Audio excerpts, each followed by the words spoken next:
안녕하세요. 원성도 TV를 찾아주셔서 감사합니다. 오늘은 난맥의 복판에서 여덟 번째로 마지막 시간입니다.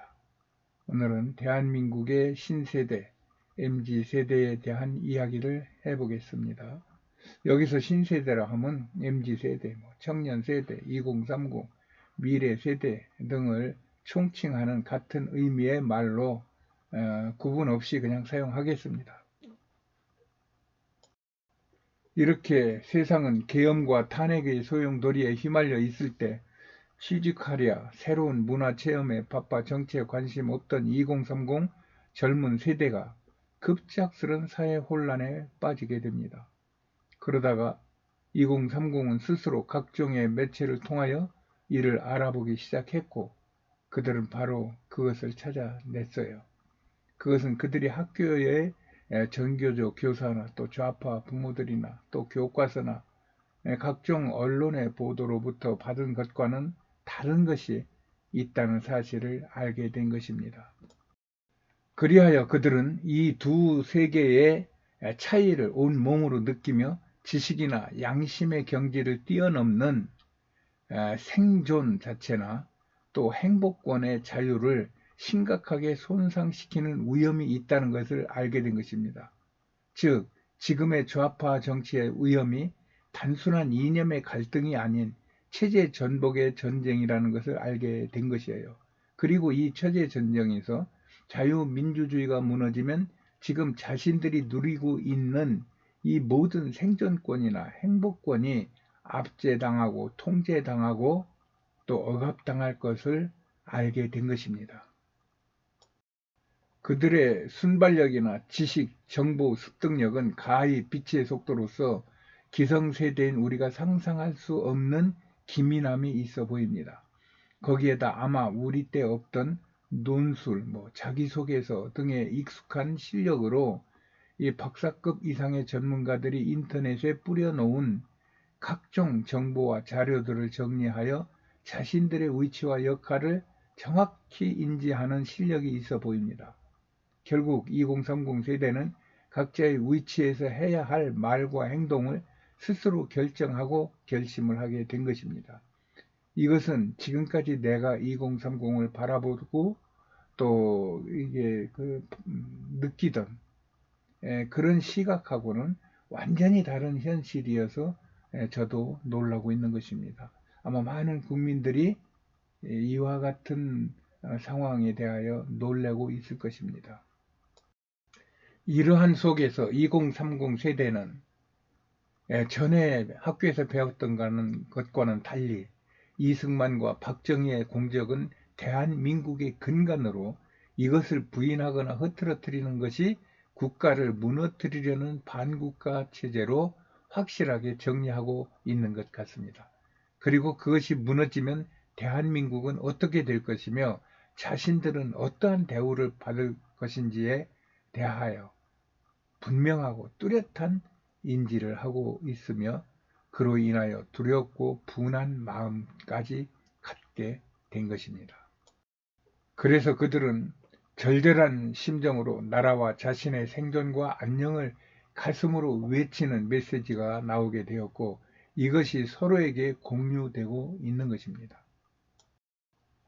좌파들은 남북한의 통일은 남북의 연방이 아닌 낮은 단계 연방제가 아니면 통일이 될 수 없다는 것을 잘 알고 있을 것입니다.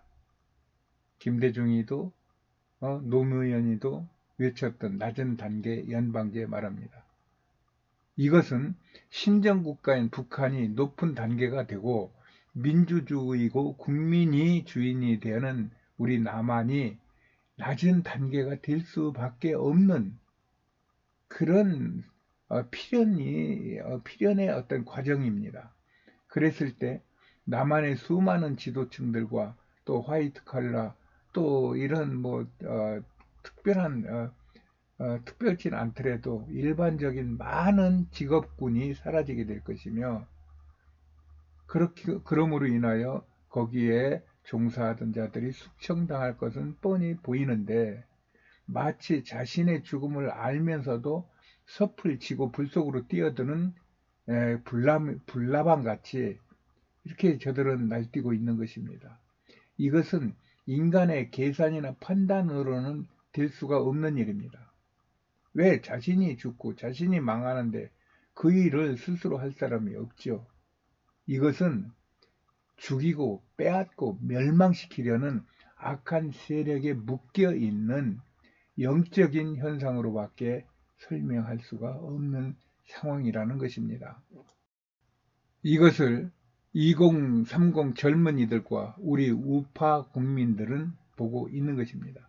그리하여 그들은 이제 상황은 단순한 이념 문제가 아니라 기독교 정신으로 세워진 자유민주주의가 무너지겠다는 위기감을 느끼고 대한민국을 지키기 위하여 한 목소리로 윤석열을 외치기 시작한 것이에요. 이로 인하여 2030의 정의감과 기독교인들의 애국심이 대한민국의 중심을 잡아가고 있는 것입니다.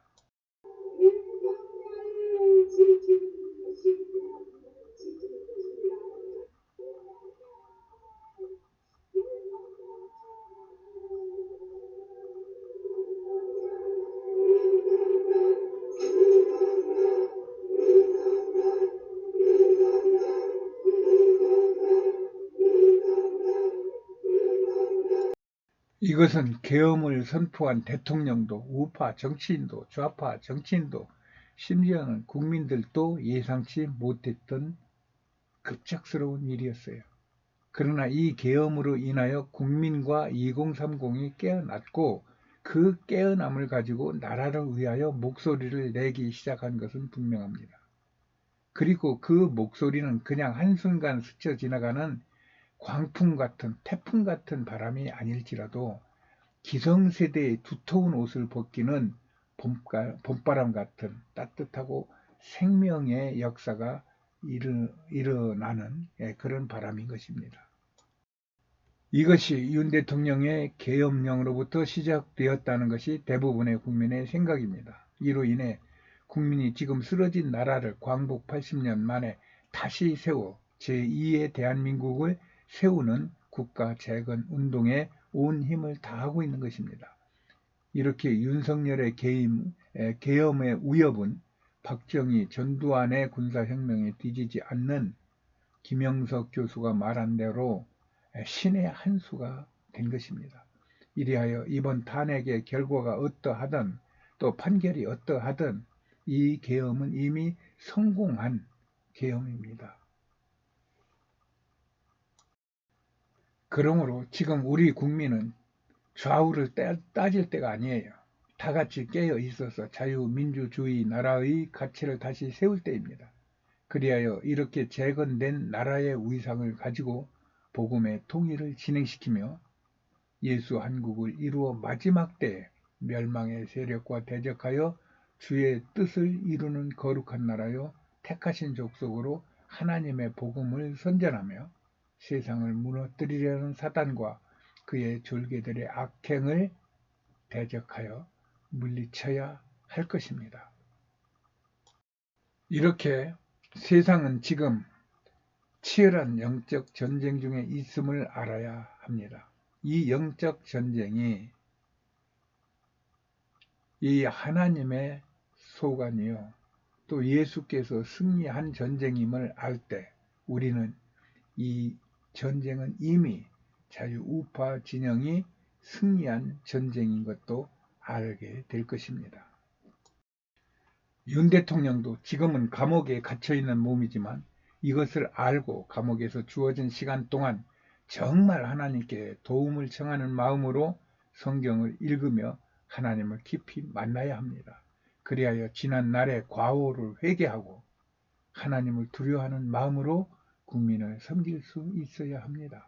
그래야 대한민국을 새로 재건하여 온 국민이 자유와 안녕을 의심하지 않으며 각자의 자리에서 최선을 다할 수 있게 되기 때문입니다.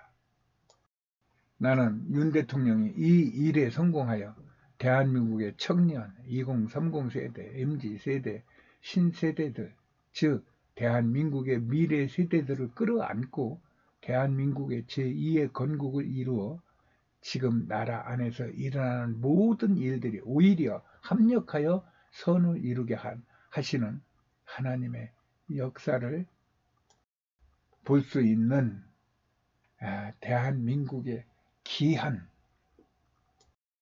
역사로서 자림하게 되기를 바랍니다.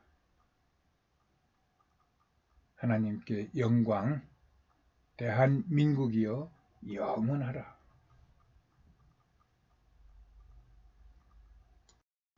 안녕히 계세요.